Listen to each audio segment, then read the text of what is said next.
saya mengajar di program studi administrasi bisnis, dan mata kuliah yang saya ampu adalah strategi pemasaran, manajemen pemasaran, dan inovasi beberapa SKS. Saya akan menjelaskan secara singkat terkait dengan deskripsi mata kuliah dan luaran yang diharapkan serta model pembelajaran mata kuliah strategi pemasaran. Deskripsi mata kuliah ini adalah membahas konsep-konsep dasar yang paling berhubungan dengan proses perencanaan, pengendalian, dan pengambilan keputusan dalam bidang pemasaran, baik strategik, manajerial maupun operasional. Dalam mata kuliah ini, mahasiswa diharapkan mampu mempelajari konsep dan prinsip-prinsip strategi pemasaran serta aplikasiannya dalam praktek bisnis, melakukan analisis, dan mengambil sebuah keputusan yang berkaitan dengan strategi pemasaran. Adapun pokok bahasan dalam mata kuliah ini sebagai berikut. Yang pertama, konsep dan perkembangan strategi pemasaran. Yang kedua, strategi kepuasan pelanggan. Tiga, strategi pasar. Keempat, strategi promosi. Kelima, strategi distribusi. Keenam, strategi penetapan harga. Ketujuh, strategi pemasaran dalam product life cycle atau yang disebut PLC. Yang ketujuh, strategi pemasaran dalam bentuk berbagai posisi persaingan. Dan yang kedelapan adalah strategi pemasaran internasional.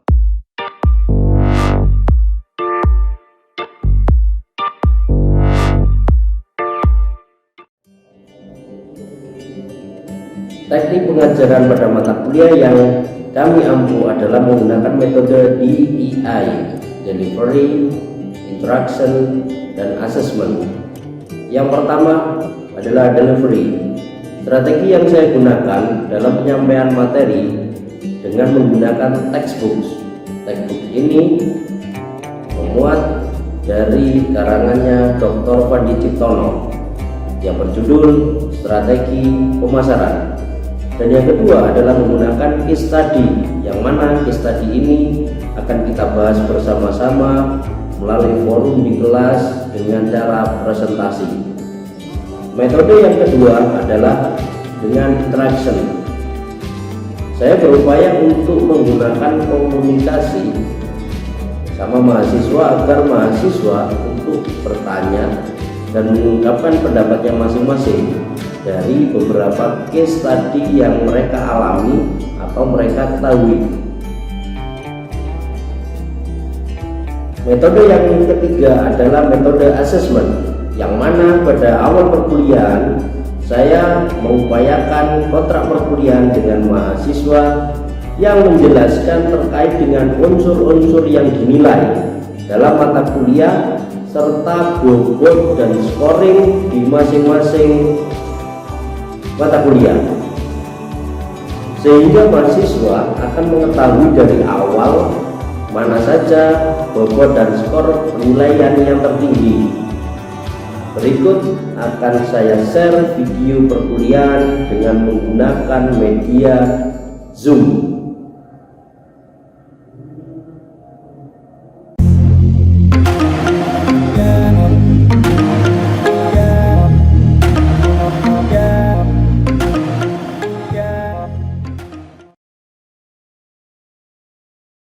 Jadi dari gambar tersebut ya, penjelasannya sederhana. Semua itu adalah cara ya. Cara untuk mencapai tujuan. Jadi gambar 1, 2, 3, 4 itu saling berkaitan. Jadi di dalam menentukan strategi antara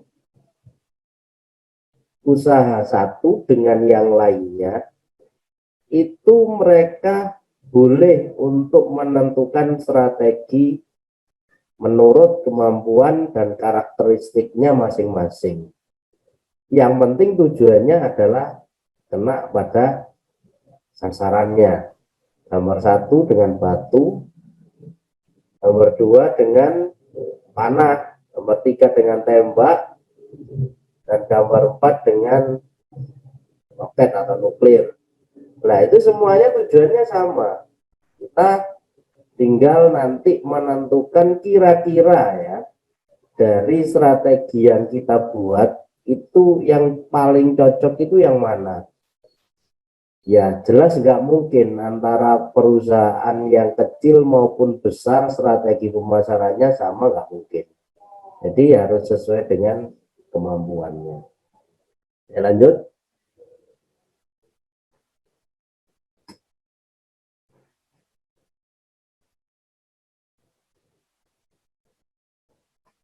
Ini adalah pengertian secara sederhana. Jadi strategi pemasaran adalah menggunakan rencana dan taktik matang agar jumlah penjualan dapat meningkat. Strategi pemasaran juga dapat dimaknai dengan rentetan usaha yang dilakukan perusahaan dalam mencapai tujuan.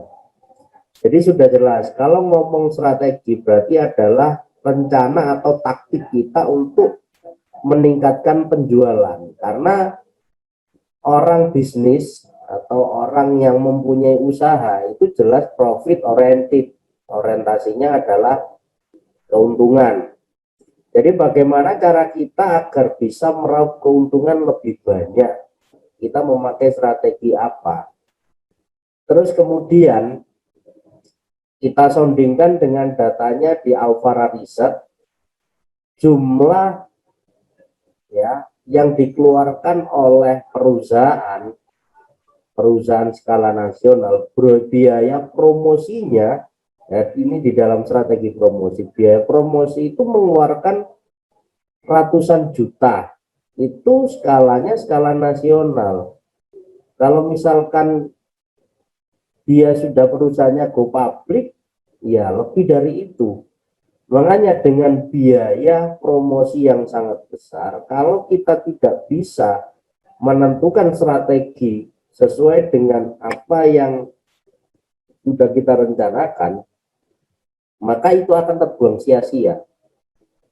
Jadi diharapkan strategi ini mampu ya, tidak hanya kita mengeluarkan biaya yang besar atau kos yang sangat besar, tapi diimbangi dengan hasil ya, hasil dari promosi ya, strategi promosi itu penjualannya meningkat ya. Kalau perusahaan-perusahaan yang kecil itu pasti ya kita menggunakan strategi promosi yang ala kadarnya. Nah, kita tinggal evaluasi apakah strategi ini memang cocok digunakan. Kita harus evaluasi karena itu tadi biaya yang dibutuhkan itu sangat besar. Kalau misalkan itu sia-sia, ya nanti akan berdampak pada keuangan perusahaan tersebut. Makanya kita harus jeli dalam memanage strategi pemasaran ini. Konsep strategi pemasaran ini banyak ahli marketing yang mengatakan kepuasan itu adalah menjadi kunci dari strategi marketing. Sesuai dengan yang saya bicarakan di awal pertemuan pertama kemarin, tujuan dari strategi pemasaran itu hanya untuk apa? Untuk kepuasan. Karena jika puas konsumen tersebut, ya, ketika dia membutuhkan akan produk atau jasa tersebut, maka dia akan mencari lagi. Ya, itu tingkatan orang puas. Jadi kalau misalkan dia hanya membeli saja, dia belum tentu puas. Nah, kita harus ya dengan cara seperti ini, itu kita harus bisa memastikan konsumen tersebut memang benar-benar puas. Karena kalau ngomong puas itu pasti dia akan mencari lagi. Apalagi sampai konsumen tersebut tingkatannya loyal. Kalau loyal itu sudah pasti, itu tanpa kita suruh promo atau kita suruh untuk mempromosikan produk kita, mereka akan dengan sendirinya tanpa disadari akan promo ke lingkungan keluarga atau teman-temannya. Itu kalau tingkatannya sudah loyal. Nah, kita di strategi pemasaran ya goalnya itu atau tujuannya tadi ya untuk kepuasan konsumen dan loyalitas konsumen. Dengan kata lain, setiap perusahaan memiliki cara tersendiri dalam melakukan proses marketing sesuai dengan karakteristik dan kesanggupan masing-masing. Ini yang saya jelaskan di awal tadi. Jadi kalau ngomong usaha atau perusahaan, itu antara satu dengan yang lain jelas berbeda strategi. Nah, ini disesuaikan dengan apa? Disesuaikan dengan karakternya masing-masing. Pasti perusahaan satu dengan yang lainnya itu punya karakter yang berbeda dan juga punya kendala atau kondisi finansial yang berbeda-beda. Kita tidak bisa dalam strategi ini menyamakan antara perusahaan satu dengan perusahaan yang lain. Wong orientasinya saja kadang berbeda. Itu sama-sama misalkan produk motor ya, tapi mereka di dalam segmen strategi STP-nya, segmenting, positioning, targeting, itu mereka berbeda. Nah, untuk urusan strategi ya jelas kita tidak bisa menyamakan. Mereka punya karakteristik ya, mereka punya segmen sendiri, mereka punya target sendiri, dan mereka punya posisi pasar tersendiri. Jadi disesuaikan dengan karakteristiknya masing-masing. Begitu juga manusia antara satu dengan yang lainnya, kamu dengan temanmu saja berbeda karakternya. Maka tidak bisa kita membuat justifikasi bahwasanya itu sama.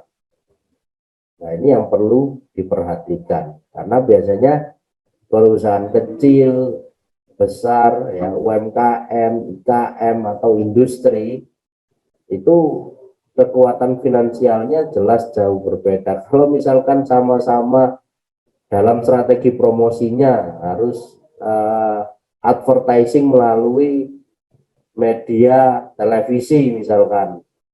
Nah, apakah mampu UMKM mempromosikan produknya yang hanya skalanya itu masih skala awal atau skala lokal, terus media promosinya menggunakan media elektronik televisi? Ya, saya yakin nggak akan mampu dia. Dalam sisi finansial juga sudah nggak mampu. Jadi makanya harus berbeda-beda. Nah, ini terkait dengan 5 konsep strategi pemasaran. Kita masuk dalam konsep. Yang pertama ya, perusahaan atau UMKM, IKM itu harus memperhatikan segmen. Setiap konsumen pasti memiliki kebutuhan dan kebiasaan yang berbeda. Jadi kalau kita misalkan membuat produk, itu segmen kita siapa? Kita harus jelas di situ. Karena apa? Antara konsumen satu dengan konsumen yang lainnya itu akan berbeda-beda kebutuhannya. Saya contohkan misalkan dalam produk kecantikan ya, antara yang seusia kalian, usia remaja, dengan usia misalkan ibu kalian 50 tahun ke atas. Dalam penentuan produknya saya yakin berbeda. Kalian dalam memilih produk kecantikannya itu berbeda dengan orang tua kalian. Ya ada memang biasanya 1-2, cuman lebih banyak itu biasanya seleranya itu berbeda. Mungkin kalau yang muda itu pengen produk kecantikan yang merek ini, kalau yang tua merek ini. Jadi segmennya itu harus jelas. Apakah segmennya ke remaja atau ke orang tua atau ke anak-anak atau ke siapa? Jadi kalau kita membuka usaha atau memiliki perusahaan, itu segmennya harus dijelaskan terlebih dahulu. Karena itu nanti akan berfokus dalam strategi pemasaran pada segmen tersebut. Jadi promosi strategi produknya itu harus berorientasi pada segmen. Makanya harus jelas. Kalau misalkan kita samakan, ya nggak bisa karena seleranya itu berbeda-beda. Yang nomor dua adalah posisi pasar. Tidak ada perusahaan yang bisa menguasai seluruh pasar. Jadi nggak ada. Misalkan antara perusahaan satu dengan perusahaan dua, ya itu sama-sama dia itu memenangkan baik di pasar modern, pasar tradisional, atau pasar-pasar yang lainnya. Tidak mungkin. Di dalam posisi pasar ini mereka juga harus bisa menentukan kita orientasinya ke pasar yang mana, atau misalkan murni ke pasar tradisional. Jadi kita urai di situ, kita gelontorkan produk kita di situ. Jadi kita harus bisa menentukan itu. Yang nomor tiga, strategi untuk memasuki pasar. Nah, ini setiap usaha atau setiap UMKM atau setiap IKM yang ada itu berbeda-beda. Cara memasuki pasarnya itu berbeda. Strategi perusahaan untuk bisa masuk pada segmen pasar tertentu, kita bisa menggunakan dengan cara misalkan franchise. Franchise itu mungkin di awal kita bisa mengenalkan, kita misalkan sudah membuat produk, terus kita melakukan franchise, kita menjualkan produk tersebut, ya, untuk bisa masuk di dalam pasarnya produk tersebut. Terus yang kedua, kita bisa kerjasama, ya, jadi ada kerjasama dengan produk yang berkaitan, ya, berkaitan dengan produk kita. Terus yang ketiga, kita bisa melalui akuisisi. Akuisisi itu kita membeli brand atau produk dari produk yang sudah ada. Nah, itu cara masuk di dalam segmen pasar, di dalam market entry strategi. Ada yang langsung bisa dia masuk tanpa adanya akuisisi, franchise ataupun kerjasama. Dia masuk secara normatif, itu juga boleh. Yang terpenting goal dari market entry strategi ini adalah produk kita dikenal oleh konsumen, minimal tahu dulu, minimal tahu, dan tidak itu promosi yang awal. Terus yang keempat adalah marketing mix. Nah, ini kumpulan dari beberapa variabel yang telah digunakan perusahaan untuk mempengaruhi tanggapan konsumen. Karena marketing mix ini sudah dinilai oleh beberapa ilmuwan itu paling efektif, ya, di dalam pemasaran. Siapa yang nggak kenal marketing mixnya Philip Kotler.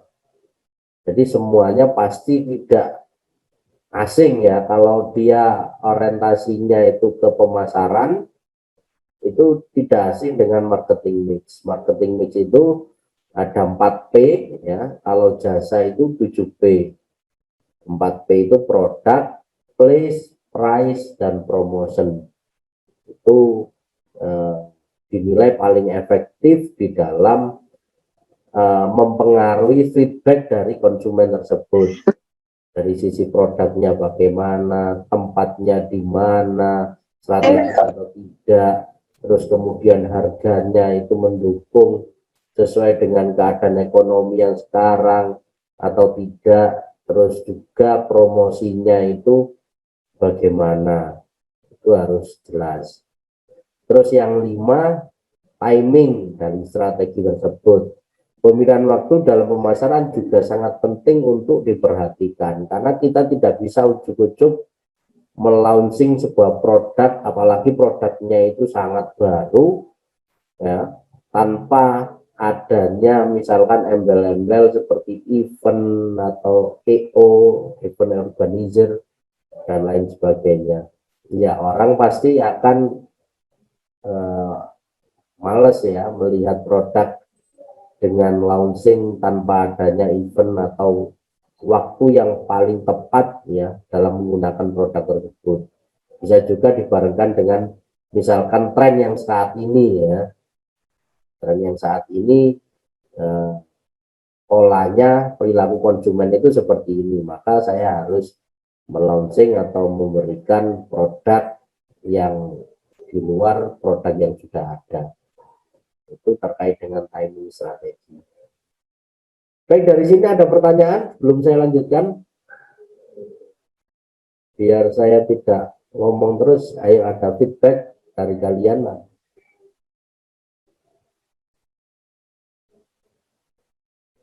Halo, Boten. lanjut ya. Pak, tanya. Ada yang tanya, silakan. Perihal itu loh Pak yang tadi di awal Bapak sampaikan, loyalitas konsumen. Hal-hal apa saja Pak yang biasanya mempengaruhi keloyalitasan konsumen terhadap suatu produk? Terima kasih Pak. Baik, ada pertanyaan hal-hal apa saja yang bisa mempengaruhi loyalitas konsumen? Ya banyak. Di dalam strategi pemasaran ini semuanya bisa mempengaruhi. Jadi kadang misalkan ya, konsumen itu antara konsumen satu dengan konsumen lainnya itu cara pandangnya berbeda-beda.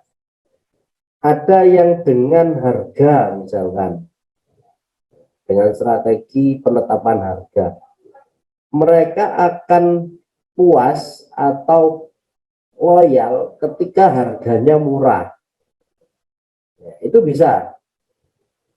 Yang kedua, bisa loyal atau puas itu ketika produknya enak, benar-benar berkualitas, rasanya tidak mengalahkan yang lain misalkan. Itu bisa jadi variabel untuk loyalitas atau kepuasan.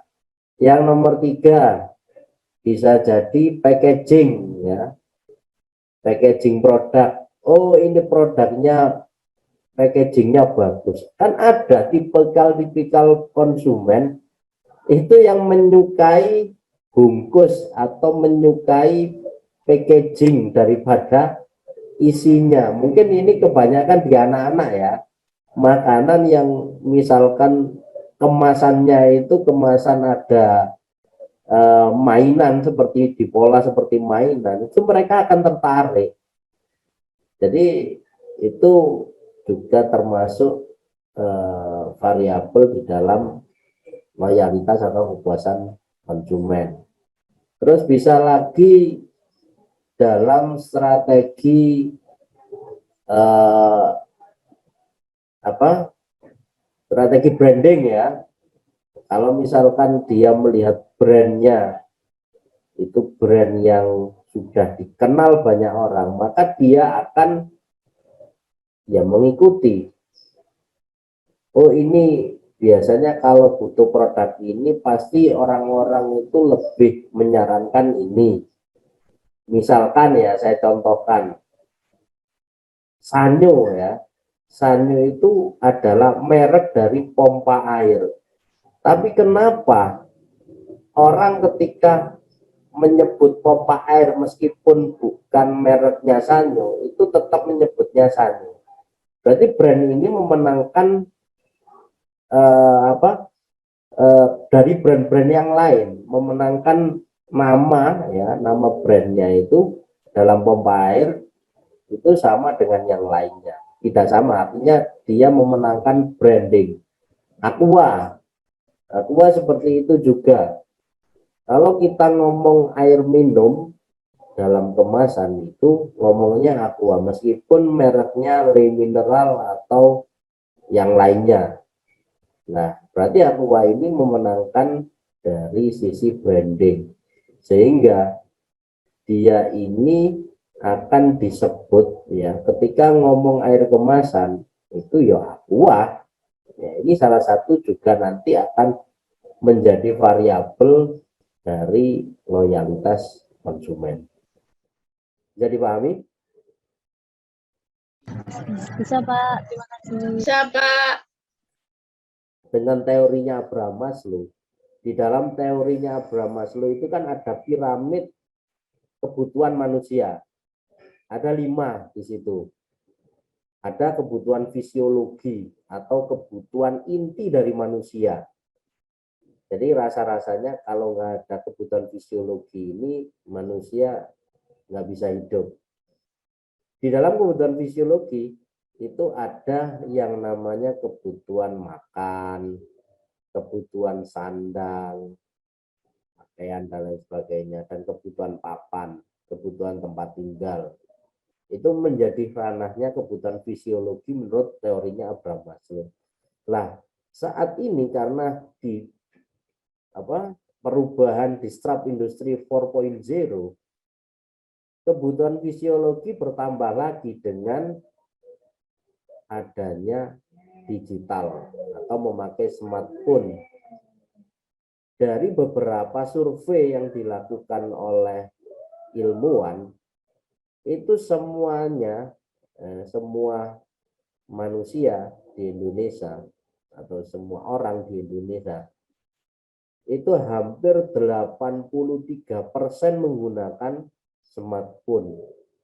Artinya mereka itu seakan-akan digital itu menjadi kebutuhan utama. Yang saya contohkan di sini, misalkan di 2 kelas ini dengan anggota partisipan 54, pasti semuanya mempunyai handphone atau smartphone. Jadi itu merupakan kebutuhan utama lagi. Ya, sisanya dari 83% itu mungkin ya orang tua yang memang masanya atau generasinya sudah generasi Z, sehingga dia gaptek, itu wajar. Tapi mulai generasi hari ini itu kalau menurut survei itu ada 83%. Artinya ternyata ya perkembangan teknologi itu di Indonesia cukup besar. Dan semuanya sekarang harus menggunakan teknologi semuanya. Beralih dari manual ke teknologi. Ada 5 ya konsep strategi pemasaran modern ini. Yang pertama adalah jelas antara konsumen 1 dengan konsumen 2 itu terjadi perubahan kebiasaan. Yang awalnya mungkin kalian misalkan membutuhkan barang atau produk itu kita harus keluar rumah, kita harus ke toko, kita harus di situ melakukan tawar-menawar. Sekarang tidak. Kalau beralih ke teknologi, kebiasaan konsumen itu tidak lagi di situ. Kita dengan diam di rumah, dengan selonjoran di kamar, kita bisa memesan produk sesuai dengan yang kita inginkan tanpa kita berkomunikasi. Kita melihat deskripsi produknya bagaimana, terus ratingnya bagaimana, review atau ulasan dari pembeli yang sebelumnya bagaimana. Kalau itu sudah dilakukan, ya mereka akan membeli produk itu karena di reviewnya bagus, terus ratingnya juga tinggi, sehingga produk tersebut bisa dikatakan bisa dipercaya. Ada pertanyaan, saya cukupkan pertemuan pada pagi hari ini ya. Ya. Oke. Pak. Iya, Pak. Kita ketemu minggu depan. Jangan lupa untuk ketua tingkat nge-share absensi.